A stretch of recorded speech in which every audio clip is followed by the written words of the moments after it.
Hello my people, this is your girl Maandy na tuko Rada na culture. Wolan. Tuko Rada na culture, and it's a treat. We have someone very special here. Okay.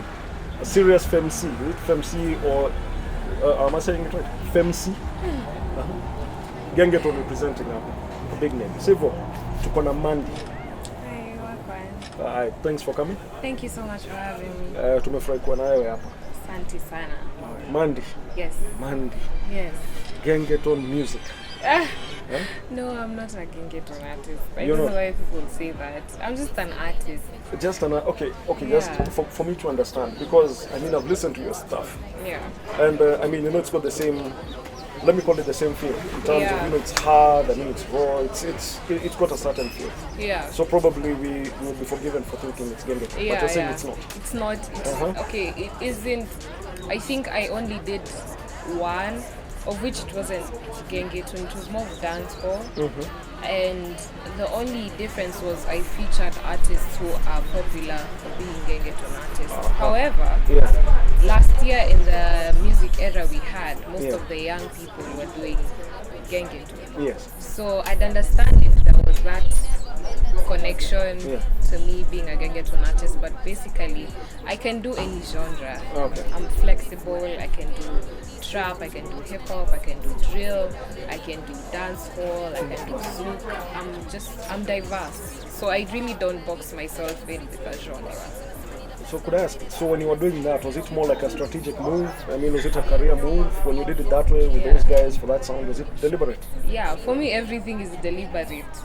Everything is calculated, and it's something I learned. I've been doing music since 2016. Okay. And up to last year, I realized I need to start doing things different.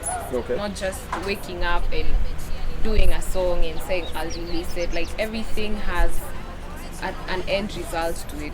So for me, doing that song was mainly to attract a new audience and to like have fresh eyes on me. Okay. So when I did it, I knew I'll just get views, I'd get numbers, I'd get a following, I'd get streaming. So yeah, for me it was just strategy. And the people who knew me off that song have followed me up until now. So you're saying that you, in 2016, you started or you rethought your approach, is it? So we're saying it's like 2018, 2019 when you changed your approach? I'd say 2019. 2019. Yeah, 2019, because 2019 is the year I also did an album. So I think from there is when now I started to like fully understand that music is not just recording a song. Like there's a whole business behind it. Yeah. And like it being a business, there's a way you also run a business. There's things you don't do. Okay. There's the target audience. There's the investment. Where do you put your money? Where do you do this? When do you release this? At what point do you fall back and re-strategize? So 2019 is when I realized it's actually a business. And being that there's no one out there who will come and tell you, yo, do this, do that, I had to learn The hard way. on my the hard way and on my own. Okay. So up until now, I still do everything on my own. And how is that working out for you? I mean, there's a lot involved, isn't there? It is a lot. Yeah. It's a lot because you're your own agent, your own manager, you plan your videos, you look for stylists, you look for makeup artists, you plan a release, you do the media tour, you talk to all these people, and you're still the one writing the music. Yes. So it's a lot, but it has worked so far. Okay. Yeah. So let me ask you a question. So when we're talking about it from like 2019, I think we are looking at you as in that was, Yeah. can we go back a little bit and look at what you were doing prior to 2019 Okay. to understand what is it that brought you to that awakening and change in the way you're doing things? Okay. So when I started, I was under a guy called TKV. He had a studio called Records. And at that time, 2016, so I was and I first did DJing, and then from DJing now I was actually really, I even had TV shows. I don't know, I stopped because I couldn't even wanted to focus more on the music. Tattoo it never really stopped. Okay. So I had to pick and choose. Oh. So there was, at that time I started QB now. Okay. So it became too much to balance.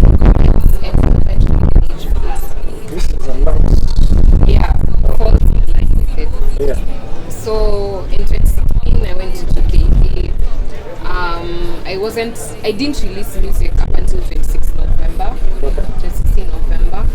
And then when I released my first song, it was okay.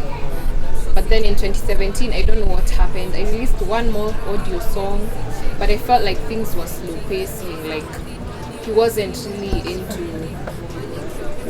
the style like he didn't want to move at my pace. And for him, I think his main focus for me was rapping. But for me, I'm more into the musical element of things. So in 2017, he moved away from Nairobi. So I was just left there, stranded. But through 2018,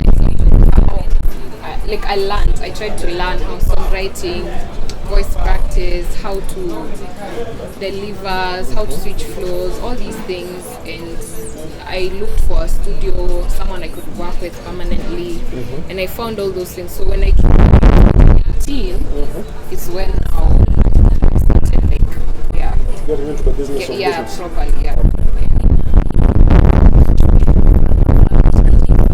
Started out, and there is the Maandy from 2019. So there's that big pick in terms of the numbers. What has been the big change? What would be the biggest different thing that you've done in the last 1 year, probably? The biggest thing I've done differently. What can I say I've done different? I'd say I chose songwriting, number one. The way I study my audience.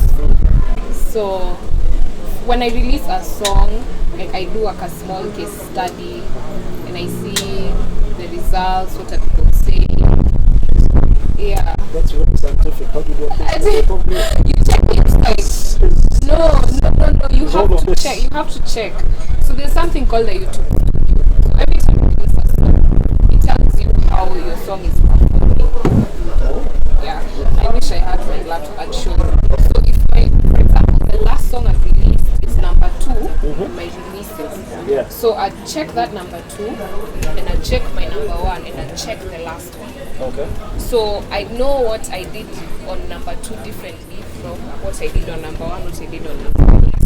Okay. So for me to have a new song as the number 2, it means I'm improving something.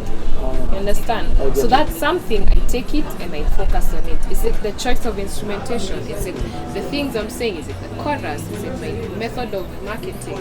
Yeah. So that's how, like you have to, it's a whole science. This is science of music. Lazima ujue. Because nikisema, first of all, mimi ni female artist.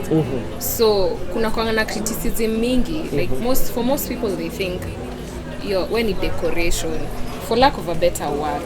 They see female artists as, she looks nice, song is nice. But then when they speak about male artists, it's no, this person is doing better than this one. Like it's a whole conversation. But for female artists, it's just a by the way.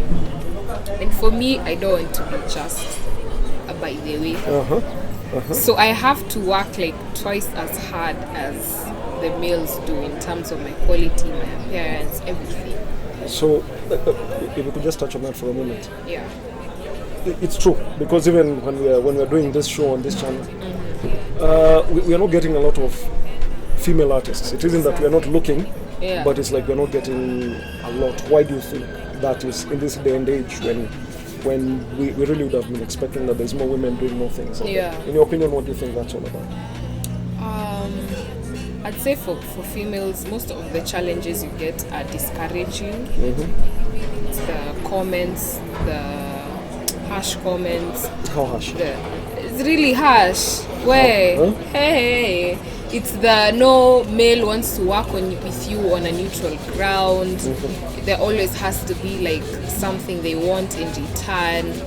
You understand? Okay. So for such things, you sit down and you think, is this all I am good for?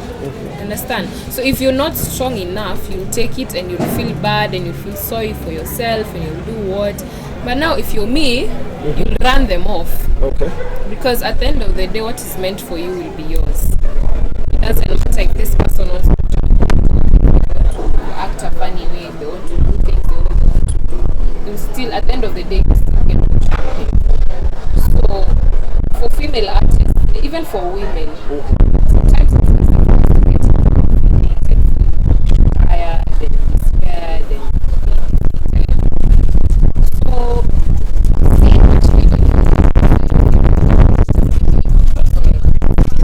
and I thought it was the best thing ever because we were many, but now we're like, is it four? Four from the initial crop of artists you started with. Yeah. Who are actually doing something and who are consistently out there. Yeah. So that should tell you something.